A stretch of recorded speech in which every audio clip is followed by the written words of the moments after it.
Welcome back दोस्तों, एक बार फिर से आपका स्वागत है हमारे यूट्यूब चैनल में। दोस्तों, डेली करंट अफेयर्स के सेगमेंट में आज हम लोग 2 सितंबर के कुछ महत्वपूर्ण प्रश्नों को कवर करेंगे। तो आइए देखते हैं क्या हैं आज के महत्वपूर्ण प्रश्न। पहला प्रश्न है कि संस्था ने मेडबोट मेडिकल ट्रॉली विकसित की है। ऑप्शन ए है भारतीय नौसेना, ऑप्शन बी है भारतीय रेल, ऑप्शन सी है भारतीय सेना, ऑप्शन डी है ICMR। इसका सही जवाब होगा ऑप्शन बी भारतीय रेल। भारतीय रेलवे द्वारा मेडबोट मेडिकल ट्रॉली विकसित की गई है। मेडबोट एक रिमोट नियंत्रित मेडिकल ट्रॉली है जिसे कोविड रोगियों को भोजन और दवाइयाँ पहुँचाने में सहायता करने के उद्देश्य से विकसित किया गया है। मेडबोट का इस्तेमाल भारतीय रेल के डीजल इंजन कारखाने के केंद्रीय अस्पताल में किया जा रहा है।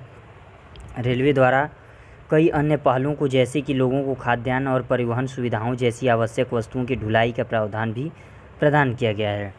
बढ़ते हैं अगले प्रश्न की तरफ। अगला प्रश्न है, लेबनान के प्रधानमंत्री के रूप में नामित होने वाले सदस्य कौन हैं? ऑप्शन ए है साद हरीरी, ऑप्शन बी है मुस्तफ़ा अदीब, ऑप्शन सी है हसन दियाब, ऑप्शन डी है नबीह बेरी। इसका सही जवाब होगा ऑप्शन बी मुस्तफ़ा अदीब। जर्मनी में लेबनान के राजदूत 2013 से 2020 तक मुस्तफ़ा अदीब को देश के अगले प्रधानमंत्री के रूप में नामित किया गया है। 4 वर्ष पूर्व लेबनान प्रधानमंत्रियों ने इस पद के लिए अदीब के नाम की सिफारिश की थी। बढ़ते हैं अगले प्रश्न की तरफ। अगला प्रश्न है, लोकसभा सचिव के रूप में किसे नियुक्त किया गया है? ऑप्शन ए है उत्पल कुमार सिंह, ऑप्शन बी है TN चतुर्वेदी, ऑप्शन सी है स्मिता सभरवाल, ऑप्शन डी है अशोक खेमका। इसका सही जवाब होगा ऑप्शन ए उत्पल कुमार सिंह। उत्तराखंड के पूर्व मुख्य सचिव CS उत्पल कुमार सिंह को 1 सितंबर 2020 से लोकसभा सचिव के रूप में नियुक्त किया गया था। उनकी नियुक्ति को लोकसभा अध्यक्ष ओम बिरला द्वारा अनुमोदित किया गया था। वो उत्तराखंड कैडर से 1986 बैच के IAS अधिकारी हैं। बढ़ते हैं अगले प्रश्न की तरफ। अगला प्रश्न है, किस हवाई अड्डे ने CII-GBC नेशनल एनर्जी लीडर का पुरस्कार जीता है? ऑप्शन ए इंदिरा गांधी अंतर्राष्ट्रीय हवाई अड्डा, ऑप्शन बी है विशाखापत्तनम अंतर्राष्ट्रीय हवाई अड्डा, ऑप्शन सी है हैदराबाद अंतर्राष्ट्रीय हवाई अड्डा, ऑप्शन डी है बेंगलुरु अंतर्राष्ट्रीय हवाई अड्डा। इसका सही जवाब होगा ऑप्शन सी हैदराबाद अंतर्राष्ट्रीय हवाई अड्डा। हैदराबाद अंतर्राष्ट्रीय हवाई अड्डे को भारतीय उद्योग परिसंघ CII, Godrej green business centre GBC national energy leader और उत्कृष्ट ऊर्जा कुशल इकाई अवार्ड से सम्मानित किया गया है। CII-GBC द्वारा आयोजित ऊर्जा प्रबंधन में उत्कृष्टता के लिए यह 21वां राष्ट्रीय पुरस्कार था।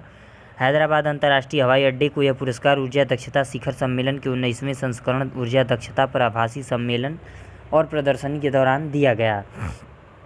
भारतीय उद्योग परिसंघ के पुरस्कार का उद्देश्य उद्योग में ऊर्जा प्रबंधन में उत्कृष्टता को स्वीकार करना, पहचानना और उत्कृष्ट ऊर्जा कुशल कंपनियों द्वारा सूचना के आदान प्रदान को आसान बनाना है।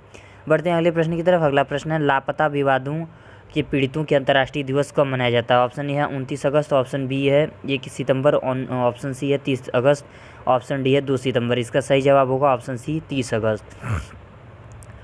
संयुक्त राष्ट्र प्रतिवर्ष 30 अगस्त को लापता विवादों के पीड़ितों के अंतर्राष्ट्रीय दिवस के रूप में मनाता है। यह दिवस लापता होने से रोकने और जिम्मेदार लोगों को न्याय देने के लिए मनाया जाता है, क्योंकि लापता होने को अक्सर समाज के भीतर आतंक फैलाने की रणनीति के रूप में उपयोग किया जाता है। इस प्रथा से उत्पन्न असुरक्षा की भावना केवल गायब लोगों के करीबी रिश्तेदारों तक ही सीमित नहीं है, बल्कि उनके समुदायों और समाज को भी प्रभावित करती है। यह दिन पहली बार 2011 में मनाया गया था। बढ़ते हैं अगले प्रश्न की तरफ। अगला प्रश्न है, किस देश ने अपने खाद्य उद्योग और भारतीय किसानों के बीच अंतर मिटाने के लिए एग्रीओटा ई-मार्केट प्लेस लॉन्च किया है? ऑप्शन ए है संयुक्त अरब अमीरात, ऑप्शन बी है सऊदी अरब, ऑप्शन सी है ब्रिटेन, ऑप्शन डी है बहरीन। इसका सही जवाब होगा ऑप्शन ए संयुक्त अरब अमीरात।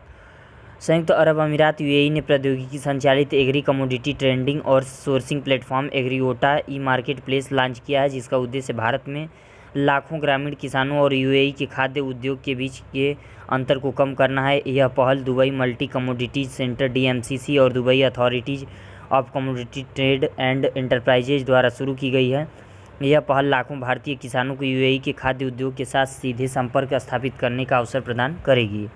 बढ़ते हैं अगले प्रश्न की तरफ। अगला प्रश्न है, किस संगठन ने विश्व का सबसे बड़ा सौर वृक्ष विकसित किया है? ऑप्शन ए है CSIR CMRI, ऑप्शन बी है CSIR CSIO, ऑप्शन सी है JNCSR, ऑप्शन डी है NIAF। इसका सही जवाब होगा option A CSIR CMIRI। Durgapur स्थित वैज्ञानिक और औद्योगिक अनुसंधान परिषद के तहत केंद्रीय मैकेनिकल इंजीनियरिंग अनुसंधान संस्थान ने विश्व का सबसे बड़ा और सौर वृक्ष विकसित किया है और इसे CSIR CMERI आवासीय कॉलोनी में स्थापित किया गया है। बढ़ते हैं अगले प्रश्न की तरफ। अगला प्रश्न है, हाल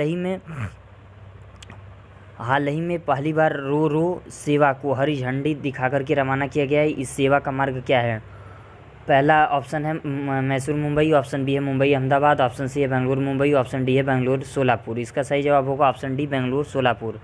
कर्नाटक के मुख्यमंत्री श्री BS येदियुरप्पा ने हाल ही में वर्चुअल प्लेटफॉर्म के माध्यम से महाराष्ट्र में नेलमंगला, बेंगलुरु से बेल के पास सोलापुर तक पहली बार roll on roll off RORO यानी रोरो सेवा शुरू की है। इस मल्टी मॉडल सेवा का उद्देश्य दोनों राज्यों के बीच माल और आवश्यक वस्तुओं के परिवहन में मौजूदा भीड़ को कम करना है।